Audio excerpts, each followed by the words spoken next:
25-26 साल हो गए हैं। आज तक कुछ गवर्नमेंट ने, हमारे प्रधानमंत्री जी ने, हमारे अमित शाह जी ने, जो होम मिनिस्टर हैं, उन्होंने बहुत अच्छा डिसीजन लिया था बीडीजी के लिए।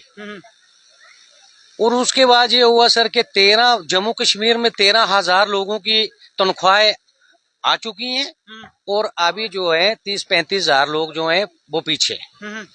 तो हम ये सोच रहे हैं कि हमें कौन सी इनसे बुराई की है, हमें कौन सी दुश्मनी की है। हम तो फ्री में वेपन लेके फ्री में चल रहे हैं, ड्यूटी कर रहे हैं, ड्यूटी कर रहे हैं। हमें कौन सा ऐसा जुल्म कर दिया है कि जो बाकी वालों लोगों को ये तनख्वाह नहीं दे रहे हैं।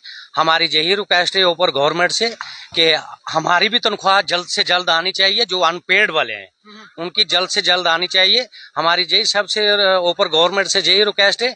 और इस चीज का हम अफसोस करते हैं कि ऑर्डर कोई भी होता है, जब गवर्नमेंट ऑर्डर करती है तो वो सबके लिए बराबर होता है।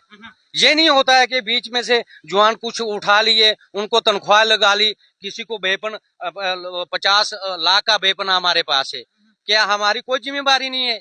क्या हमारे पास ये वेपन छोड़ के हम मजदूरी करने के लिए जा सकते हैं? और दूसरी बात ये कि गवर्नमेंट जो हमारी सेंटर की गवर्नमेंट है, उन्होंने ये ऑर्डर किया था। अब जो स्टेट की गवर्नमेंट है ऐसा काम किया है कि एमएलए साहब के लिए ऊपर इधर 3 लाख रुपया गवर्नमेंट बैठते ही 3 लाख रुपया उनकी पेमेंट जो सैलरी है वो बढ़ाई गई है। मतलब 1.5 लाख से 3 लाख हो गई। लेकिन हमारी 4,000 सैलरी गवर्नमेंट नहीं कर रही है। ये शर्म की बात है, ये शर्म होनी चाहिए ऊपर गवर्नमेंट को। कितने साल हो गए आपको जो वो सैलरी नहीं मिली? कितने मंथ की सैलरी अभी तक नहीं मिली है? तो सर 1997 में हमें गन ली थी, तो मेरे हिसाब से अभी 26-27 साल हो रहे हैं। 26-27 साल से हमें कोई सैलरी नहीं मिल रही है। हमें मिल रही थी, हमारे एसपीओ की डेथ हो गई। डेथ होने के बाद हमारी सैलरी बंद हो गई। तो इस चीज का हम भी दुख करते हैं कि हम दिहाड़ी लगाने वाले लोग, हमारा कोई ऊपर कोई किसी किस्म का मतलब सुनाई नहीं है। तो अगर कोई भी ऑर्डर होता है, कोई कुछ होता है, तो वो एक जैसा ही होता है। गवर्नमेंट जब ऑर्डर करती है तो वो एक जैसा ही होता है। ये नहीं होता है कि अगर फौज में अगर 100 जवान है तो 100 जवान के लिए मतलब 10 जवान के लिए पे हो जाती है, तो 90 जवान जो बिना अनपे चलता है। ये ऐसा होता है क्या?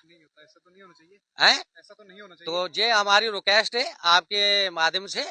हम ये चाहते हैं कि हमारी खबर ऊपर तक जाना चाहिए, हमारी खबर ऊपर प्रधानमंत्री तक जाना चाहिए, हमारी खबर अमित शाह तक जाना चाहिए। इनके कानों में ये होना चाहिए कि ये सोचना चाहिए कि गरीब लोग जो हैं, जो एमएलए हैं जितने भी हैं, वो चाहे एनसी के हैं, कांग्रेस के हैं, बीजेपी के हैं, उनके लिए अगर उधर बैठने के लिए, कुर्सी पे बैठने के लिए अगर तनख्वाह बढ़ सकती है, तो हमारे जो बीडीसी के गरीब लोग हैं, जो हमारे बीडीसी के नौजवान लोग हैं, जो आधी रात को भी चलते हैं, दिन को भी चलते हैं, 15 अगस्त को भी देखते हैं, 26 जनवरी को भी देखते हैं, वो पूरी ड्यूटी निभाते हैं। आपकी इस वक्त क्या सैलरी है? मुझे थोड़ा बताने की कोशिश करें।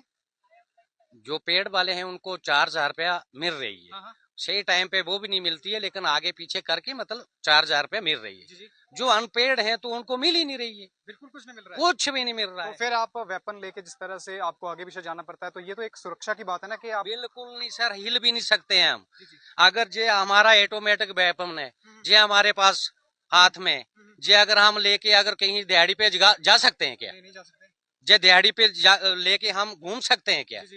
अगर कोई अगर खुदा न खालसा अगर ऐसा कोई आगे कोई जासूस मिल जाए जहाँ दिहाड़ी लगाते लगाते वेपन हाथ में होगा, तो वो आगे से ठोकेगा नहीं क्या? वो हमको मक्खन थोड़ी लगाएगा सर पे। तो इसलिए हम मजबूर हैं।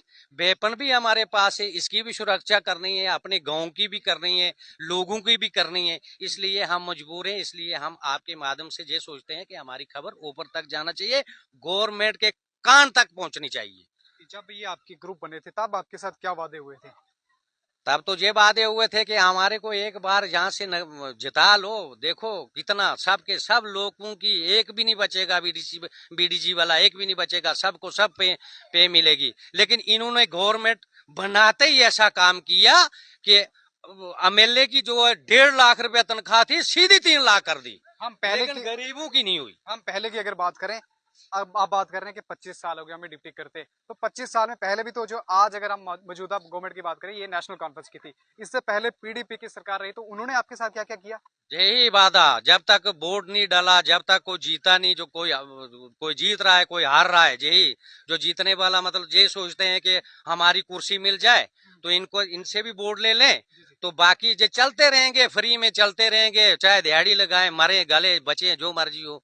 अगर गवर्नमेंट को अगर परवाह होती तो ये पहला नंबर गरीब का, जैसे हम बीडीजी वाले हैं, जैसे पीएचई वाले हैं, जैसे और डेली वेजर जो हैं, पहले उनका सोचती, जे कुर्सी पे बैठने वाले पहले उनको जरूरी है जो गाड़ियों में घूमते हैं। जी जी, ये हमारे जिनके साथ पास इस वक्त हमारे साथ है रतन सिंह जी भी हैं, इनसे भी जानने की कोशिश करेंगे कितने मंथ हो गए आपको सैलरी नहीं मिली है?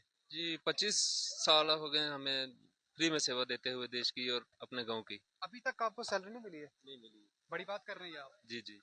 ये इस वक्त